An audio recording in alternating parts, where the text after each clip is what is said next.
Ladies and gentlemen, my beloved daughter and sisters, my lovely sons, why you think that you are poor by birth? Listen to me. Poverty is not your destiny. It is not written in the fabric of your soul. It is not your inheritance from God. It is the lie that life, fear, and circumstance have whispered into your mind until you started to believe it was true.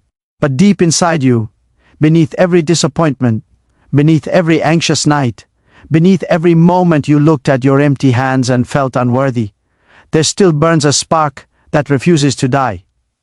That spark is divine. It is the proof that you were made for more. You were not born to survive day to day. You were created to reign over your life with power, purpose, and peace. Yet most people live like slaves to limitation, thinking that struggle is holy and abundance is selfish. That's not humility. That's blindness to the truth of who you are. Every time you wake up and think, this is all I'll ever have, you are agreeing with defeat. Every time you call yourself unlucky, you are writing a story that heaven never approved. Poverty begins long before your wallet feels empty. It begins when your faith does. You think you are fighting circumstances, but the real battle is happening inside your thoughts.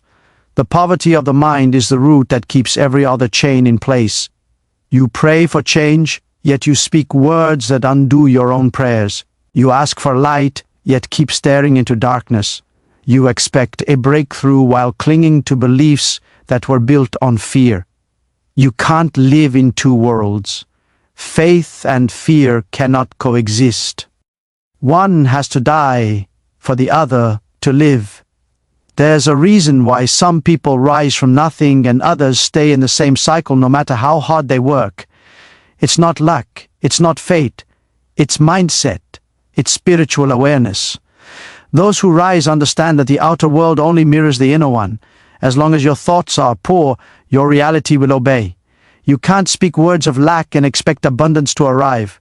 You can't think small and walk into big blessings. What you believe shapes what you see. What you speak gives life or death to your destiny. That's not motivational talk, that's divine law. You must understand this. God never designed you to bow to your conditions. He never intended for you to live in scarcity, in fear of tomorrow, in constant comparison with others. From the beginning, His command was simple: be fruitful, multiply, have dominion. That was not a suggestion, that was a declaration of identity. But somewhere along the way, you allowed the noise of the world to tell you that poverty is your portion, that mediocrity is safety, that struggle is permanent. You've been trained to believe that suffering is noble, that comfort means guilt, that wanting more is wrong. But listen, the universe itself expands without apology. The oceans do not ask for permission to rise. The sun does not apologize for shining too bright. Why then do you shrink your light and call it humility? You have lived too long thinking small thoughts about a big God. You've accepted the idea that where you are is all there will ever be. You've repeated the story that your family told, that your past reinforced, that society echoes every day. Some people are just meant to struggle. No, that is not truth. That is bondage disguised as wisdom.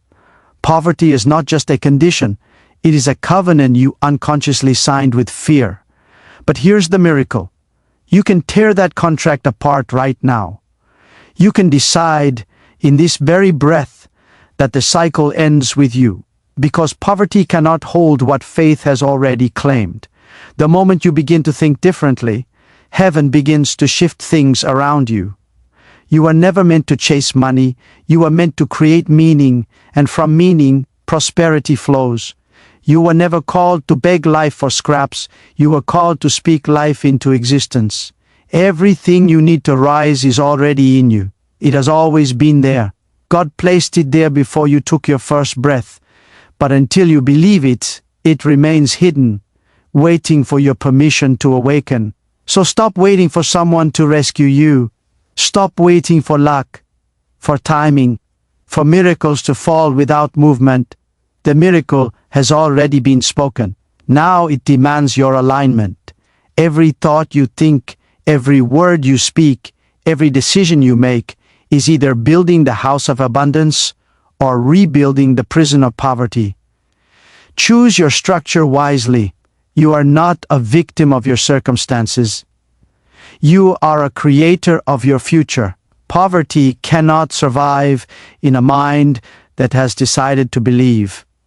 Lack cannot remain in a heart that refuses to bow to fear. God can erase poverty, but He will not erase what you keep rewriting with your disbelief. It's time to rise. It's time to renew your thinking.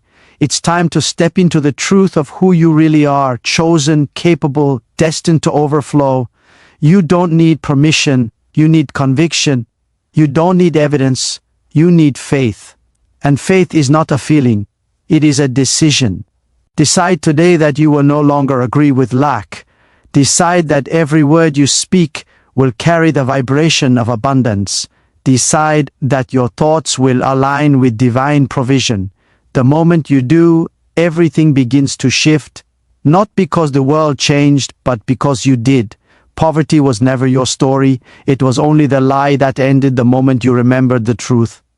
Let me tell you the truth, the kind that pierces through comfort and silence alike. Poverty does not start with an empty pocket. It begins with an empty belief. It begins the moment you convince yourself that where you are is all there will ever be. It's not your situation that traps you. It's the voice inside your mind that keeps saying, this is just who I am. You have built an invisible cage with your own words, your own fears, your own hesitation. You have prayed for breakthrough while secretly expecting disappointment. You have lifted your hands to heaven but chained your thoughts to earth. And you wonder why the blessing doesn't come. It's because no blessing can survive in a mind that keeps rejecting it. Look deeper. You'll see that poverty is not an external condition. It's an internal agreement. You have agreed with limitation. You have agreed with fear. You have agreed with the belief that abundance is for others, not for you. But agreement is power. And whatever you agree with, you become. You may not realize it, but every time you say, I can't, it's too hard, nothing ever changes for me, you're signing your name on the contract of lack. You're keeping yourself tied to a version of life that insults the greatness God placed in you. And the most dangerous thing about this is how normal it begins to feel. You wake up, struggle, survive, repeat, and slowly that rhythm becomes your religion. You start worshiping the familiar pain instead of the living promise. Let that truth sink in. Some people have learned to worship their struggle more than their God. They talk more about their problems than their potential. They rehearse their pain until it becomes their identity. And here's the hard truth. Whatever you constantly speak, you give life to. You cannot bless yourself with words that curse your future. You cannot expect favor while living in fear. You can pray all you want, but if your thoughts are soaked in doubt, heaven remains silent. Not because God is cruel, but because He will not pour abundance into a vessel that keeps leaking faith. Understand this. Your mind is sacred ground. Whatever seeds you plant there will become your harvest. If you plant thoughts of lack, you will reap more lack. If you plant thoughts of fear, your world will shrink to the size of that fear. But if you plant faith, fierce, stubborn faith, that refuses to bow to circumstance, the soil of your spirit will begin to shift. Poverty cannot grow where faith has taken root. The spirit of limitation cannot breathe in an atmosphere filled with divine expectation. You've been told that your background defines you, that your education limits you, that your family history determines what's possible for you. But those are lies passed down by generations who stopped believing too soon. You are not bound by the story you were born into. You are bound by the story you refuse to outgrow. The moment you stop identifying with the struggle loses its power over you. The moment you stop saying, I'm poor, and start declaring, I'm being prepared for abundance, everything begins to shift. Because words are not sounds, they are forces. Every time you speak, you are programming your future. You say you believe in God, but do you believe what He believes about you? He never called you broke. He never called you small. He never called you ordinary. Those labels came from people who lost their vision, not from the one who gave you yours. So ask yourself, whose voice have you been obeying? The voice of truth or the voice of fear? The voice of your potential or the echo of your past? Let me be direct. Your excuses have become your idols. You've built altars to your reasons instead of your results. Every time you justify staying where you are, you're worshipping limitation. And until you destroy those altars, your life will keep repeating the same patterns. Break them. Tear them down. Because as long as you protect your excuses, you're rejecting your elevation. You must understand this once and for all. Poverty is not a financial problem. It's a faith problem. It's the refusal to believe that you are more than your circumstances. It's the decision to remain in a mindset that God has already outgrown. You cannot walk in divine abundance with a spirit of scarcity. You cannot hold new blessings with hands still clinging to old fear. So stop asking, when will things change? And start asking, when will I change? Because the moment your mind shifts, heaven aligns. The moment you stop thinking like a victim and start thinking like a vessel of divine power, doors will open that no one can shut. You've spent years waiting for miracles. Now let your faith become the miracle. Poverty was never stronger than you. It only survived because you kept feeding it with your doubt. But today, that ends. Today, you reclaim your authority over your thoughts, your words, your destiny. Because the truth is simple. God can erase poverty, but only if you erase the belief that it belongs to you. Listen carefully. God never intended for you to live small, to bow before fear, or to count every blessing as if He might run out. From the very beginning, His words were clear. Be fruitful, multiply, have dominion. Those were not poetic ideas. They were divine commands, blueprints for how you are meant to live. You were not sent into this world to survive. You were sent to create, to overflow, to reflect the abundance of the one who made you. And yet, so many walk through life as if they were abandoned, as if heaven has forgotten their name. That is not divine design. That is deception. The poverty you see in your life is not the plan of God. It's the result of generations forgetting who they are. You have to understand, heaven's economy doesn't operate like the world's. The world says, work harder, compete, take what you can. But God says, seek first my kingdom, and all these things will be added unto you. That means everything you are chasing, security, provision, opportunity, was already prepared. It's not about chasing, it's about aligning. When your spirit aligns with His truth, blessings flow naturally, like rivers that never question their source. But when your mind drifts into fear and comparison, that flow gets blocked. Not because God stopped giving, but because you stopped receiving. You've been conditioned to think that struggle is noble, that being poor is somehow spiritual. But listen, poverty is not holiness. Poverty is not purity.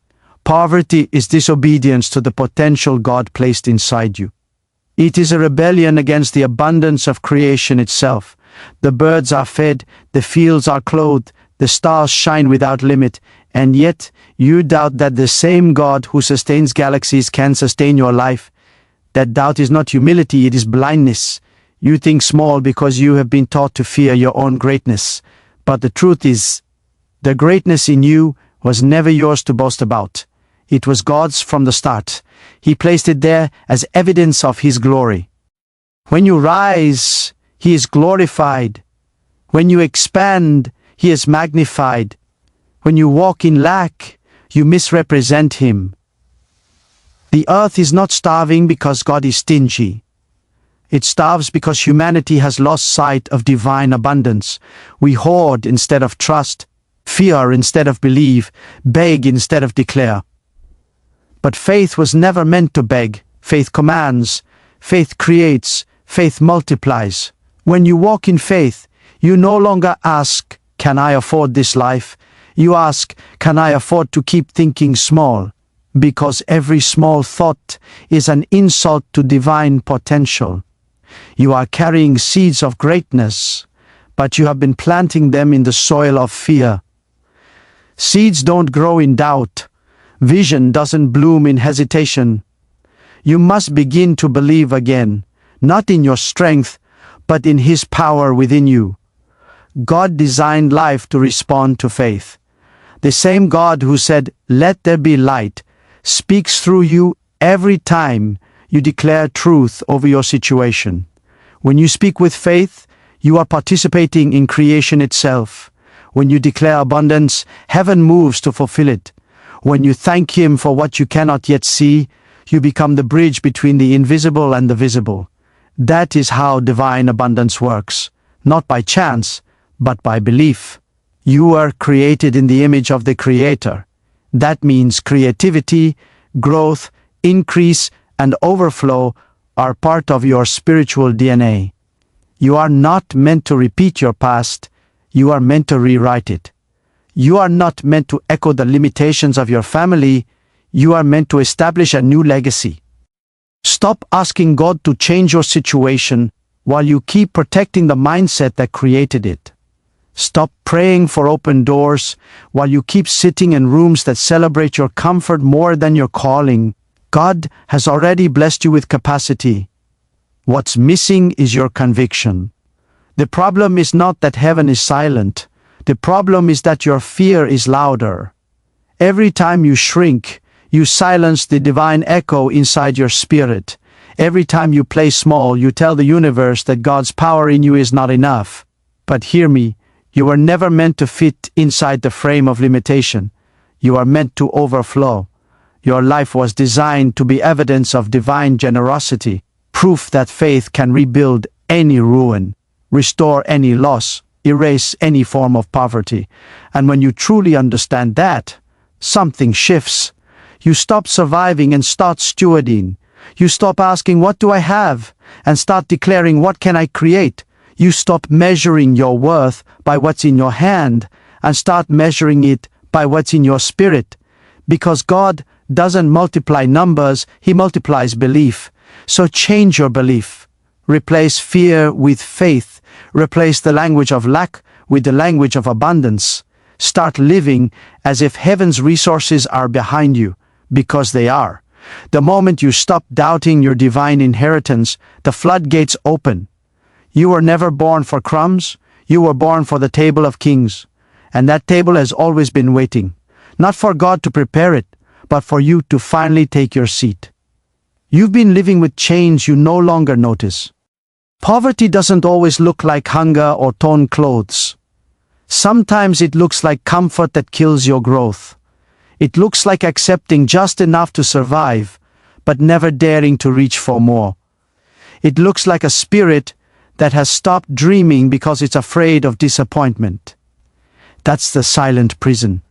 You walk through life thinking you're free, but your mind is trapped behind invisible bars, made of fear, doubt, and resignation. You've learned to call it reality, but it's not reality. It's submission. And as long as you keep calling it normal, you'll never realize you've been living below your divine potential. Poverty is not only in the bank account, it's in the thoughts that whisper, you can't. It's in the quiet voice that tells you, people like you never rise. And you've believed it, not because it was ever true, but because it was repeated so often that it began to sound like truth. Somewhere along the line, you stopped questioning those lies. You accepted the cage as part of who you are. You said, maybe this is just my path. No, it's not your path, it's your prison. God never wrote that sentence into your destiny. You did. You became comfortable with struggle, because comfort feels safer than faith. You built a home inside your limitation, because freedom looked too vast to handle. You see, the enemy of greatness isn't failure, it's comfort. Comfort numbs you. It keeps you trapped in cycles that feel familiar but slowly drain your soul. It tells you that waiting is safer than walking, that hoping is enough without acting. But let me tell you, faith without movement is dead. The miracle you're praying for can't reach you while you're hiding inside fear.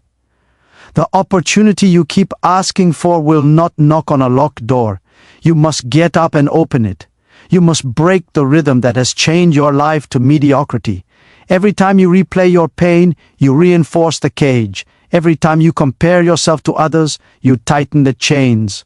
Every time you speak words like, I can't, I'm not ready, or maybe one day, the voice of power that's been waiting to rise within you. Poverty isn't what the world does to you, it's what you do to yourself when you stop believing in divine possibility. You have surrendered to limits that don't exist. You have allowed your past to speak louder than your purpose. You have confused waiting on God with avoiding responsibility. Understand this, God has already placed freedom in your hands, but He will not force you to use it. He gave you the key, but you must decide to unlock the door. As long as you tolerate smallness, heaven cannot expand your capacity. As long as you keep saying, maybe next year, you postpone the blessing that was meant for today. You keep praying for new opportunities, yet when they appear, you shrink back into fear, whispering, I'm not ready. You are ready, you just don't believe it yet. You've been asking for God to lift you, but He's waiting for you to stand. You've been asking for signs, but the sign is already in your conviction. The moment you choose to think differently, to act differently, to speak differently, everything around you begins to shift. That's how faith operates, quietly but powerfully. It doesn't always move mountains in a moment, but it changes the ground beneath your feet until you realize you're no longer standing where you once were. Stop feeding the voice of fear. Stop rehearsing the story of defeat. Stop treating your past like it has authority over your future. The truth is, you've made peace with a life that heaven never approved. You've accepted survival when you were called to overflow. You've become friends with chains that were never meant to stay. But it's time to break that friendship. It's time to declare, enough. Because the moment your spirit rises and says that word with conviction, the walls begin to tremble. You are not meant to walk in circles around the same problems. You are not meant to sit quietly in the back of your own destiny. You are meant to walk boldly into the life that was designed for you. The silent prison is not real. It's built out of thoughts that can be replaced, fears that can be faced, lies that can be silenced. And the key to breaking free is not somewhere outside of you. It's already in your spirit. You've carried it all along. The chains were never stronger than your will. The walls were never thicker than your faith. You are not waiting for freedom. Freedom is waiting for you. All heaven is ready to respond to the moment you decide that you will no longer live as a prisoner of fear, comfort, or lack. When that decision takes root, poverty begins to lose its power. Because poverty cannot survive in the presence of a soul that has finally remembered its divine authority. Here's the truth most people don't want to face. God can't bless what you keep contradicting.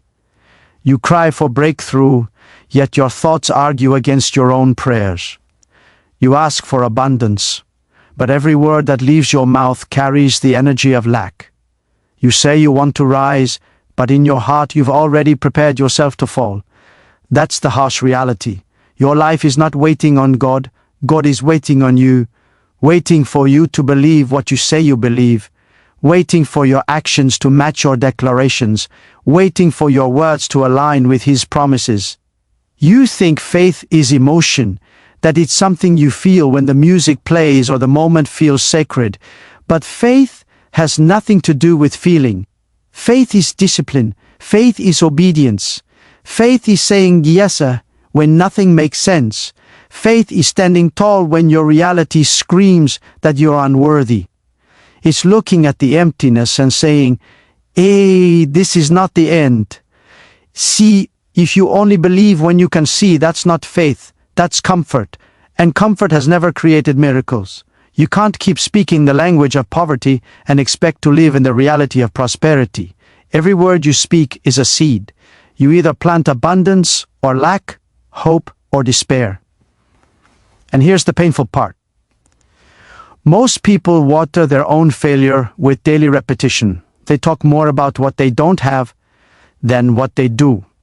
They describe their fears more passionately than their faith. They speak of limitation as if it were their identity. Then they wonder why their life keeps repeating the same patterns. The truth is simple. You can't pray for rain and then complain about clouds. You can't ask for a harvest while cursing the ground. Stop thinking that waiting means doing nothing. Waiting in faith is not idleness, it's preparation. It's standing ready for the opportunity you've been praying for. It's acting as though the blessing is already on its way, because spiritually, it already is. You say, when it happens, I'll believe. But heaven says, when you believe, it will happen. The order matters. Faith is the first move. Faith is the key that opens the invisible before it becomes visible. Understand this deeply. God's promises are not waiting to be made. They are waiting to be manifested through your belief. The moment you speak with conviction, the universe begins to rearrange itself in your favor. The moment you decide that your words will no longer betray your destiny, doors start unlocking. But as long as you keep using your tongue to describe what you fear instead of declaring what you desire, you'll stay trapped in cycles that were never meant for you. You have to stop confusing your comfort zone with God's will. God's will is not small, it's not safe, and it's not predictable. His will always requires you to stretch, to trust, to walk into the unknown. If your dreams don't scare you, they're not big enough to reveal divine power. Poverty thrives where fear rules, and fear has ruled you long enough. It's time to dethrone it.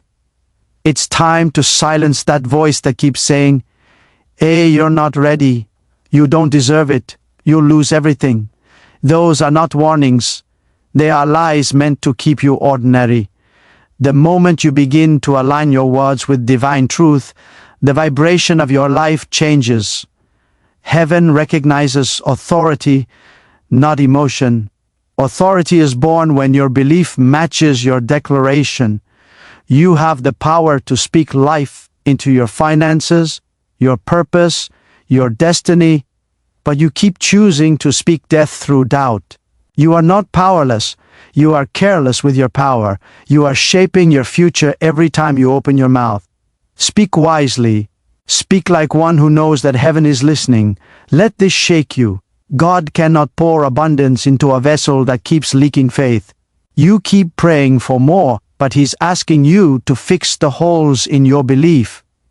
You want the overflow, but you can't even hold the promise because your heart keeps spilling it through fear, insecurity, and comparison. Before God fills your hands, He will test your words. Before He multiplies your resources, He will measure your faith. What you speak determines what you can sustain. So stop begging and start building. Stop reciting what's wrong and start proclaiming what's right. Stop waiting for your situation to convince you. Convince your situation. Every limitation in your life is waiting to see how serious you are about what you believe. Faith without action is a wish. Faith without consistency is noise. But faith that stands, speaks, and acts becomes unstoppable. This is the harsh but holy truth. God is not withholding abundance from you. You are withholding belief from Him. The delay you're blaming on heaven is the hesitation still living in your heart. You want divine intervention, but God is looking for divine cooperation. Until your words and actions agree with His promise, your prayer remains a theory. So fix your language, guard your thoughts, train your tongue to serve your destiny. Speak life when lack tempts you to complain. Declare overflow when your hands are empty. Choose faith when fear offers you logic. Because poverty is not stronger than you, it's only louder.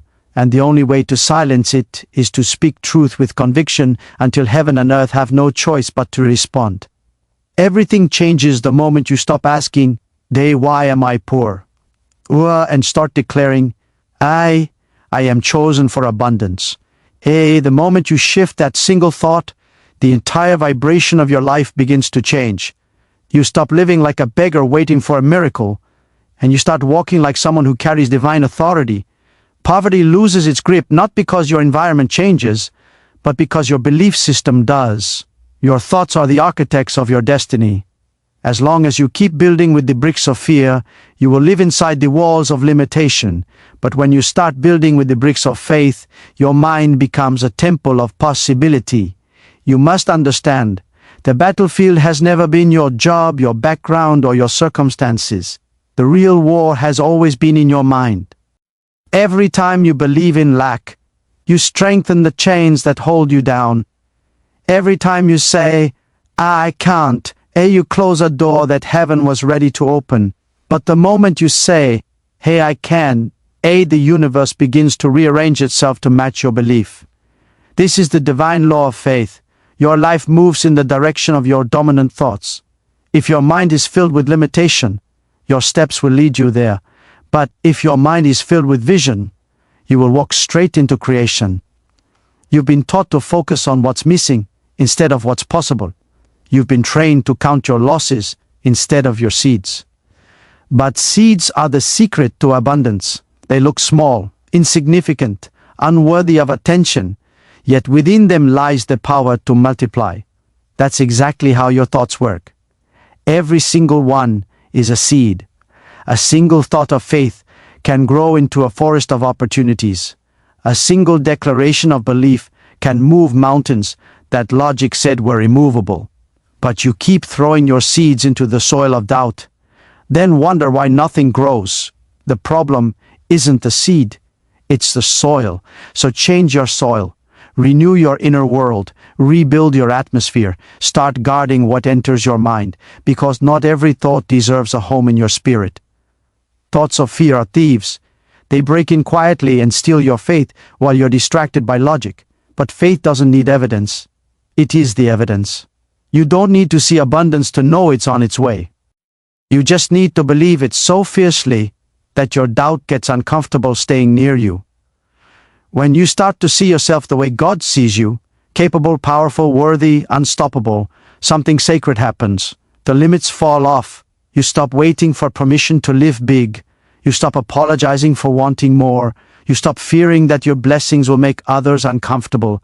You understand that true humility is not shrinking to fit into people's comfort zones, it's standing tall to reflect divine greatness.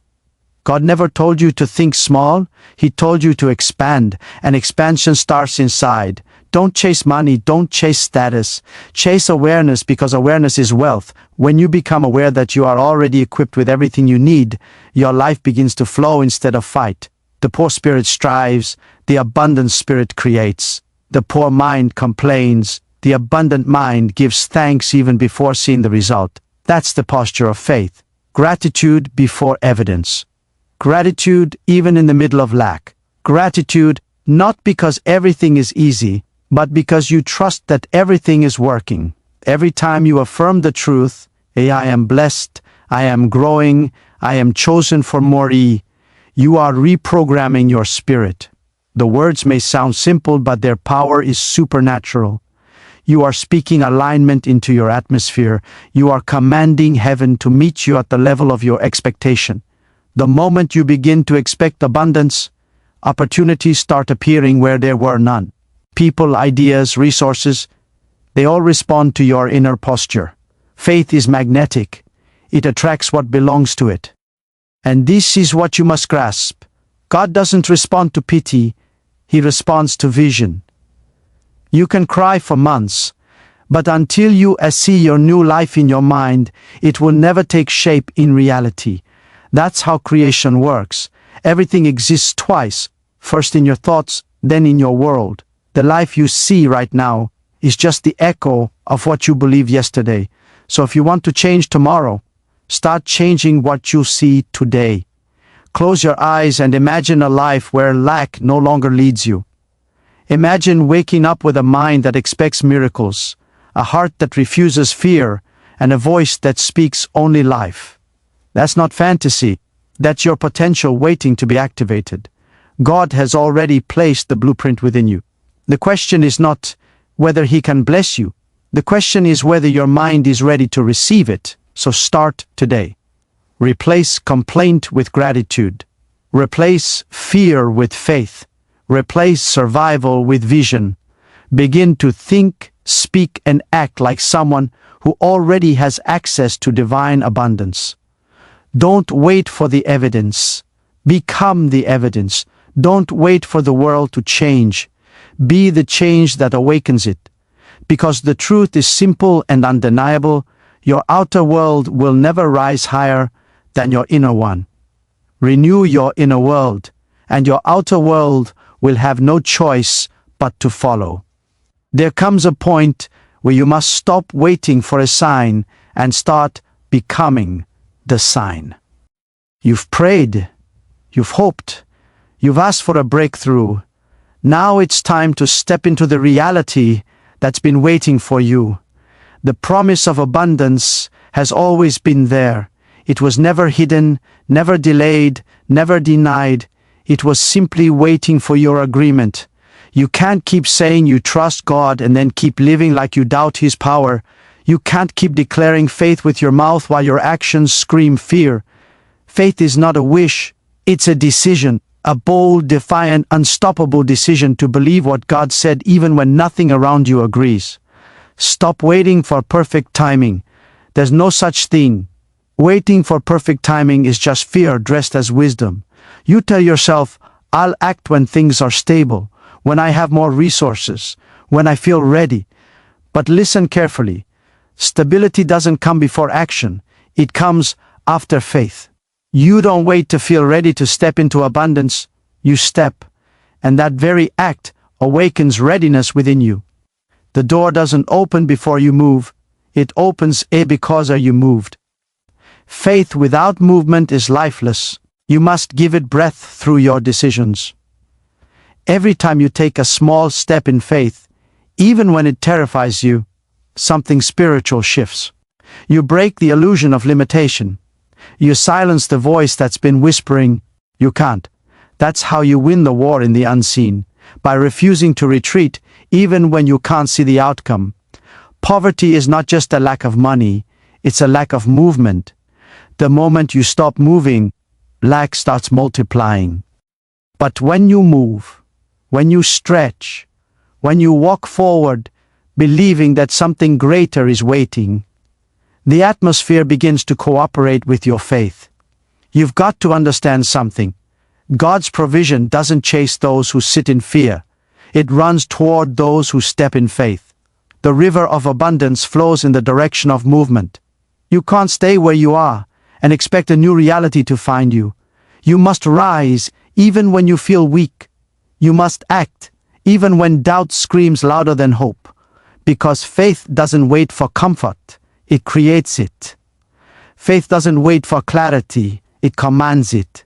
And yes, it will cost you something. Faith always does. It will cost you your excuses, it will cost you your old patterns, it will cost you the comfort of blaming circumstances.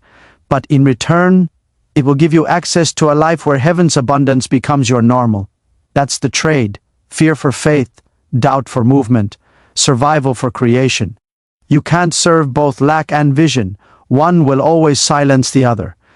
So decide who you will obey, your fear or your faith, because one of them will lead your life. When you obey fear, you shrink. You protect yourself from disappointment but also from possibility. But when you obey faith, you grow. You take risks that don't make sense but lead to outcomes that change everything. You stop living as a victim of circumstances and start living as a creator of them. Every great transformation begins with a simple act of defiance, the refusal to stay small. You've spent too long rehearsing failure, too long predicting loss, too long protecting yourself from pain. But you are never designed to live in defense. You are designed to dominate, to expand, to multiply, to shine. Playing small doesn't serve God, it insults the power He placed in you. You are not meant to survive this world. You are meant to shift it. And when you finally stand in that truth, poverty loses its permission to exist in your life. Because abundance is not something you chase, it's something you awaken. It was never outside you, it has always been within you, waiting for your belief to unlock it. So rise up now. Act like the chosen one you are. Speak like the one who carries divine favor. Move like someone who knows that heaven is backing every step. The time for wishing is over. The time for becoming has begun. Now the decision stands before you like a mirror. No more waiting, no more doubting, no more halfway belief. You've heard the truth, you've felt it burn inside your chest. Now you must choose what kind of life you will live. Will you keep rehearsing the same story of limitation, or will you step into the life that was written for you before you were even born? God has already prepared the abundance. The question is not whether He can provide, it's whether you are willing to align. You can't receive new blessings with an old mindset. You can't walk into freedom while still clutching the chains of fear. Let this be the moment where you draw the line and say, enough. Enough of surviving. Enough of playing small. Enough of believing that your past defines your worth. Every second you continue to believe that you are trapped, you give power to something that has already been defeated. Poverty is not stronger than you. It only survives through your permission. Take that permission back. You are never meant to live chasing crumbs when you are created to sit at the table of overflow. God doesn't create incomplete beings. He doesn't breathe life into something without purpose. You are not an accident trying to find meaning. You are intention in human form. You carry heaven's signature inside you. That means lack cannot coexist with your true identity, unless you choose to ignore it. But if you dare to believe, if you dare to declare that divine abundance is your inheritance, everything in your life will begin to shift. Stop saying you are waiting for your season. This is your season. The moment you choose faith over fear, the moment you open your mouth and speak life instead of complaint, the moment you act like the one who already has the answer, that's when the season changes. Heaven doesn't respond to waiting, it responds to faith in motion. So move, speak, declare, create. Don't ask for the ground to open, start planting the seed. Don't beg for the door to appear, start walking toward it. You carry the key in your words, your faith, your obedience. Lift your eyes higher.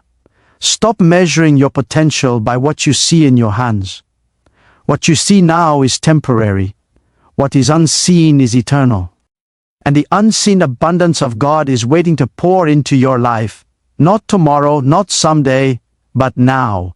All it asks is that you believe boldly, act fearlessly, and refuse to live one more day as a victim of doubt.